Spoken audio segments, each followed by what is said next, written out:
I listen to a lot of like, sort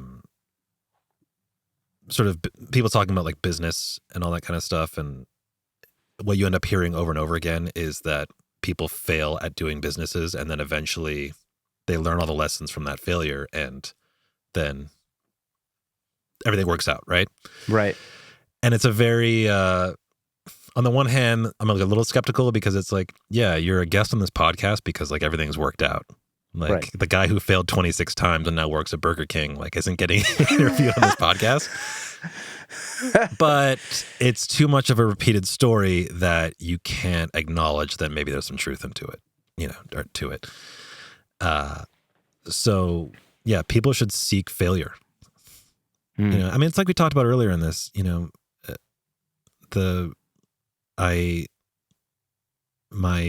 biggest failure in my career so far, in terms of when I worked for a producer and it all fell apart and I had nothing going on, like that's where I've actually learned the most. Maybe that's maybe the single most potent moment where I've learned the most. Cumulatively, I've learned more by working with great mentors, but it will be your failures will have the most to teach you than your successes. Like I don't really get anything over somebody saying, "Oh man, I loved that record." Like it's nice to hear. Like I feel good and the serotonin triggers, but like, I get more hearing about like when somebody says like, "Yeah, this doesn't work in here because of whatever reason." This guitar isn't sitting right because you've just treated it wrong. Like I learn more from that. The constructive criticism from the... Yeah, the constructive criticism, Yeah. Because, yeah. And again, like, it's funny. It's like all the people I interview, like audio engineers, music producers, we just like are such lifetime learners. Like we just want to always get better at our craft. Like it doesn't matter how many successes we have, like we still want to get better. And like, there's something about that pursuit of excellence, that seems to tickle a lot of us. Yeah. Yeah. Getting fired from mix will teach you a lot.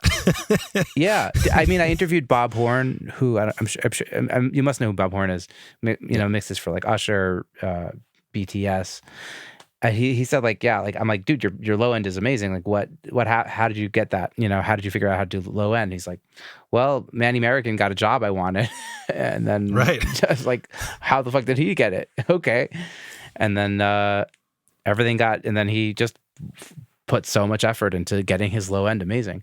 And so like, yeah, these things can put a fire under your ass to like, just to like, I don't know, like, yeah, like for me, like one of the pivotal moments in my audio career was I made this record of songs I wrote in 2013 and I got it mastered and I hated the mastering that was done.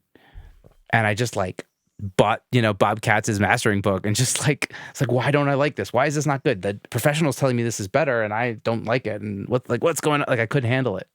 And it just like sent me down this loop of like, just like learning so much more about audio and understanding all these processes and what dither is, right? Shit like that. Anyways, but it's like when you get into these like frustrating moments, you just kind of, if you want to do this well, then you just puts a fire under your ass, Yeah. That's so cool. Yeah, just never stop learning things and just understand that even in the times that are the hardest to get through, that's when you'll actually learn the most. Yeah. So then you get to be on a podcast 2 years later, 5 years later, whatever it is, and be like, oh yeah, I learned the most there, and I didn't feel bad at all, blah blah blah. Yeah, I mean, people, I think we're so afraid of failure because like, our brains are still cavemen, and so we're like, if we fail to hunt this, gazelle, then maybe the lions will, eat us or something. I don't know, this is a terrible example, but we're, failing in business, hopefully we'll be okay. Yeah, I mean, the thing, I think it's also part of like how to put this? I mean, as people, we worry what other people think, right? And failing at something is fodder for somebody else to say something that's not nice, and you have to hear it, and that hurts and all that kind of stuff. And the thing you have to remind yourself is they're not thinking about you. They don't. They don't even They care. they don't care. They really don't. And then also, if you are successful enough that somebody says something that you don't like, or they say like, "Oh, I never would have done it that way," who cares? You will be so successful that it doesn't matter.